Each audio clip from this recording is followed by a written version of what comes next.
What is going on, ladies and gentlemen? Welcome back to the channel. My name is Paul. This is the Leeds Therapy. Thank you, as ever, for stopping by. I really do appreciate it, and I hope you're doing well. On the screen, you will see all of my socials. If you just make sure that you're giving those a follow for me. So with the YouTube channel, make sure that you are subscribed, that your notifications are turned on, that you're commenting on the video, that you're liking, that you're sharing, all of that good stuff. If you could do that for me, I would really appreciate it. Also, as well, we're on your favourite podcast apps. So we're on Apple and we're also on Spotify as well. So if you could just like the audio, if you are listening to my dulcet tones on the audio version of this, that would be greatly appreciated also as well. So today is my big game preview. We are talking Leeds United versus Wolverhampton Wanderers, and that is the game that will be kicking off tomorrow at 3 p.m. Yes, the 3 p.m. kickoffs still do exist, as much as you might not think that they do. They do. And this is a massive game. All games are massive at this end of the season, but this game in particular is huge. This will, hopefully, if we get it right, and if we do win, this will allow us to go 9 points above Spurs before they even get to kick a ball, and just allows us to put pressure on everybody else, which is what we want to do. It's where we want to be at. And now we're at that stage of the season where the game weeks are shrinking in, they're closing down, it's getting smaller, it's getting tougher, it's getting harder. If you're not making consistent progress, then it's going to be difficult for you to be able to close the gap, shall we say. So what I'm going to do, I'm going to do the usual stuff. You know how this format works now. This is, trigger warning, this is very stat heavy. So if stats aren't your thing, then please feel free, go and listen to something else or something in that state. I don't know, whatever. But yeah, this is very stat orientated. This is what I like to look at before games, just to give me a bit of a better indication of how things are going to be going potentially and what we can maybe expect to see during the game. So the first thing that we're going to be looking at is injuries. So for Wolves, we're looking at Mosquera is out because of his accumulation of yellow cards. Gonzalez is out with a knee injury. Doherty, is out with a knock. And Sam Johnston is also out with a shoulder injury as well. For us, we know the three that are injured. Anton Stack is out, James is also out, and Rodon is also out. So Stack and Rodon is ankle injuries, and James is a muscle injury. It says that Altanaka is doubtful, but Farke confirmed yesterday in his press conference that it was just cramp that he was suffering from, and he'll be absolutely fine, good to go for the game. But other than that, everybody else is okay as far as we know, and they will all be playing or taking some part in the game against Wolves on Saturday afternoon. Looking at pre-match standings, so this just gives an indication. Our current form rating is 6.76. Wolves is 6.67. We're sat in 15th. They're sat in 20th. We're on 36 points. Wolves are on 17 points. Last 5-game overhaul. For us, lost, drawn, won. For Wolves, it's lost, won, drawn, lost. So they've had not a bad little stretch of form recently, but hopefully, we can be at it and on it for the game moving forwards on Saturday. Looking at the head-to-head, so at Ellen Road in particular, obviously we've got the game coming up. So we've got the game on the 18th. We've then played, June, where we won 2-1 in 2022. And then on the 23rd of October, we drew 1-1. And Wolves beat us on the 19th of October in 2020, where we lost 1-0. So we've won 1, drawn 1, lost 1 in the last 3 times that we played them at Ellen Road. So the full house of results there. Goal distribution. So this is a thing that I really like to look at when it comes to teams and looking at how certain teams perform and what to look at and statistics and all of that kind of good stuff. So for us, at this moment in time, we score the majority of our goals just before half-time. We also tend to concede quite a lot between 75 and 90, but we won't talk about that. We're doing a little bit better. However, with that being said, when you look at Wolves and the goals that Wolves have conceded, so from 30 to 45 minutes, they've conceded 14 goals. From 75 to 90 minutes, they have conceded 26 goals so far this season. So what that says to me is that they have a tendency to fall off, and I think this is a lot of what their problem is. And one of the very, very big reasons for why they are where they are at this current moment in time is because they have this inability to see out games and see it out properly. Therefore, they really tend to drop off in the second half of games. And from a scoring point of view, when you look at goals that they've scored, it's such a low number. 13 goals scored in the second half and 11 goals scored in the first half. So that pretty much tells you everything that you need to know in relation to how poor Wolves have been over the full gamut of this season. Although, yes, they're playing with a little bit of freedom now. So sort of since the Christmas and the turn of Christmas, they are playing with a lot more freedom. Players will be looking to get moves or just playing a little bit more relaxed because they all know what their fate is and everything. So they're not going to be the pushover that everybody thinks that they should be. Definitely not. Looking at their recent form, so you can see there, lost to Chelsea, drew against Forest, won that's an FA Cup tie, that I think, won in an FA Cup tie, drew against Arsenal, mad, lost to Crystal Palace, and these are the two outlier results, beating Aston Villa and then beating Liverpool and then losing to Liverpool, then drawing to Brentford and then losing to West Ham. So it's hard to judge, really, with Wolves. But like I said, I think there's a lot more of it being along the basis of they're much more relaxed now. They know what their fate is. They know that they're going to be going down. So they're just playing without fear, I think is probably a fair statement to make in terms of Wolves overall. Insight-wise for the game, for us, our win at Old Trafford was our first league victory there since February 1981. I keep going on about this. We sit 15th, but we rank 11th in the XG table. So we are nearly 10 expected points below where we should actually be. We should be sat 11th based off of the XG and performing. Interestingly, Wolves are actually exactly where they should be based off of XG. Noah Okafor has scored 4 goals in his last 4 Premier League appearances, and we have won 4 of our last 5 Premier League meetings against Wolves. Wolves have been bottom of the table for 29 consecutive match days.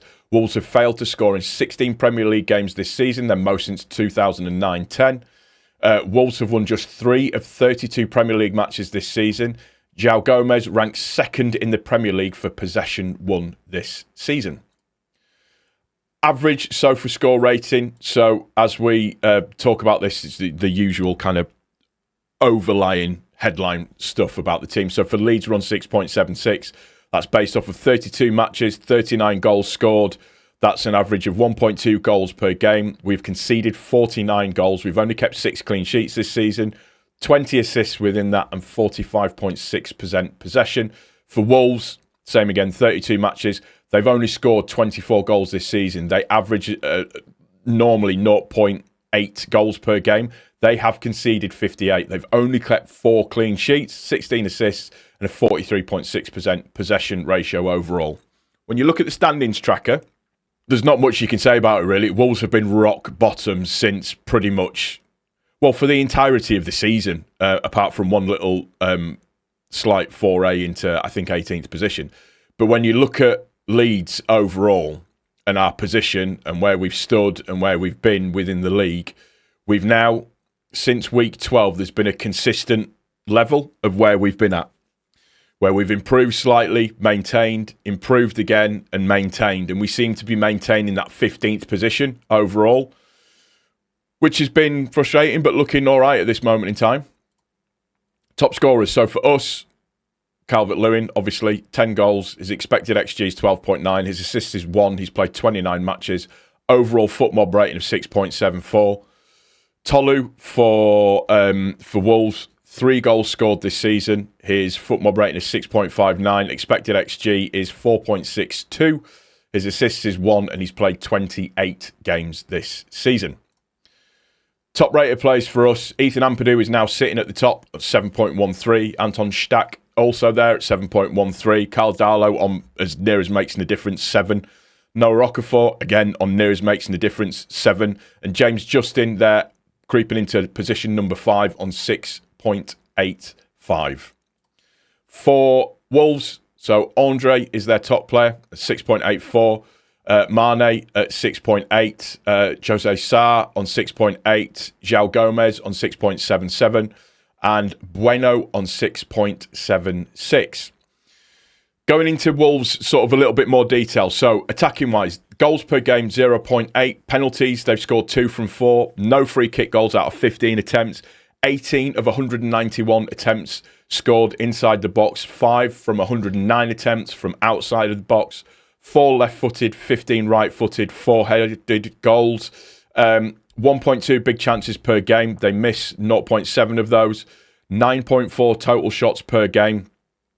3.3 on target per game, about 4 off target per game, 2.3 block shots per game, 6.8 successful dribbles, 3.2 corners per game, 10.7 free kicks per game.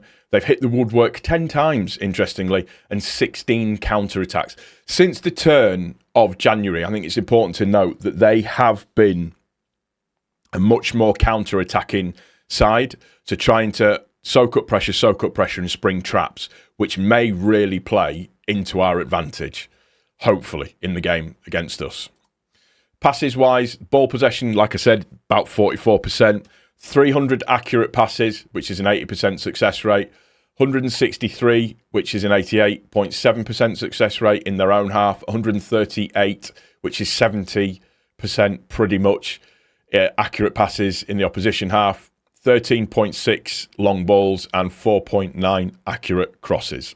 Defending-wise, only 4 clean sheets, 1.8 goals conceded per game, 19 tackles per game, about 9 interceptions per game, 29 clearances per game, about 3 saves per game, 46.1 recoveries per game, 21 errors leading to shots. 13 of those errors have led to goals, so they are prone to making errors and being the architects of their own downfall. 3 penalties conceded, 3 of those penalties have been scored, 4 clearances off the line and 10 last man tackles. Other statistics. They win 51.6 duels per game.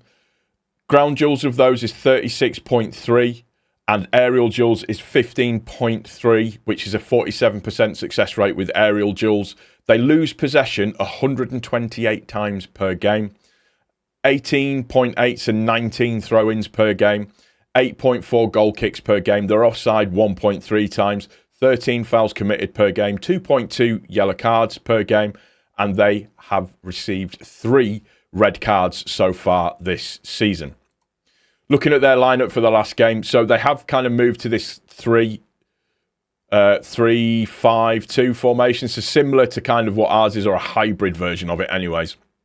So they had Jose Sarr in goal for the last game. Back 3 of Gomez, Bueno, and Krejci. I think I've pronounced that right. Tachikoa, I think, as their right-sided midfield wing-back. Bueno as their left-sided midfield wing-back. Gomez, Andre, and Bellegarde are their sort of 3 midfielders. And up top, they've got Gomez and Armstrong being their most sort of forward-thinking players. It's going to be interesting to see how that plays out against us and the way that we kind of set up to kind of combat that, because that is going to be one dense midfield, by the way, if we match up like for like during that game. So, like I said, it's going to be interesting to see what it looks like and how it actually plays out. Then for us, what I would go with, I would do nothing different to the team that started against Manchester. So I've got Darlow in goal, Justin, Biol, Strauch as the back 3, Bogle and Goodmanson as the wing backs, Ampadu as the sitting midfielder, Aronson and Tanaka as the more forward line midfielders, and then Calvert-Lewin and Okafor as the 2 players up top, and Okafor probably playing more on the left-hand side of things. There's no reason whatsoever to change the lineup as I see it. There's no reason to make any difference there. It's got to stay the same.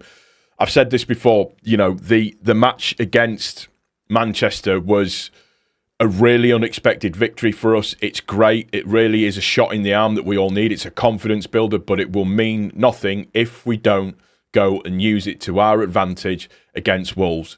If we don't take this opportunity now that's put in front of us and get the 3 points to go,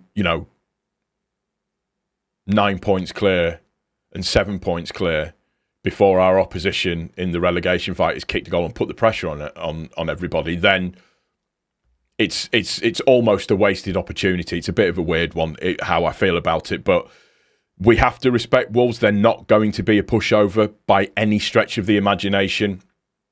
The thing that we need to keep in our favour is that we are a very, very fit football team. So Wolves have a tendency to fade hard in the second half of the games. We saw what happened with them against West Ham. I don't think West Ham played particularly well that game. I think the 4-0 did flatter them somewhat, but that just shows what can happen with Wolves. I think for us, we need to start fast, exactly the same as what we did against Manchester. We need to get an early goal. We need to be on it, pressing high, forcing them into errors, forcing them to make mistakes. They commit 21 errors per game. 13 of those errors lead to goals, so we need to be on them from the start. We want a fast start, an early goal, and really, really push onto them and take them to the sword completely. No, they're not going to be a pushover, but they've been down at the bottom of the league for 29 consecutive match weeks for a reason.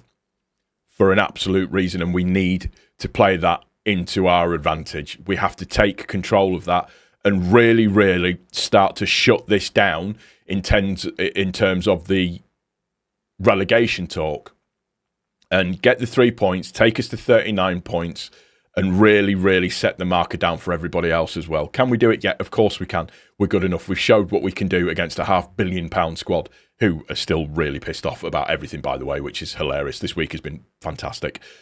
But like I said, it will count for nothing unless we don't go and win this game. I'm going to be there on Saturday. I'm looking forward to it. I'll be probably at the Peacock having a pint of Guinness before the game starts. Really, really excited and looking forward to this one. It's going to do it for this one, guys. Let me know what you think in the comment section down below. Please, as I always say, make sure that you are subscribed, your notifications are turned on, that you're commenting, hyping the video, liking the video, all of that good stuff. That's what really gets the video out there.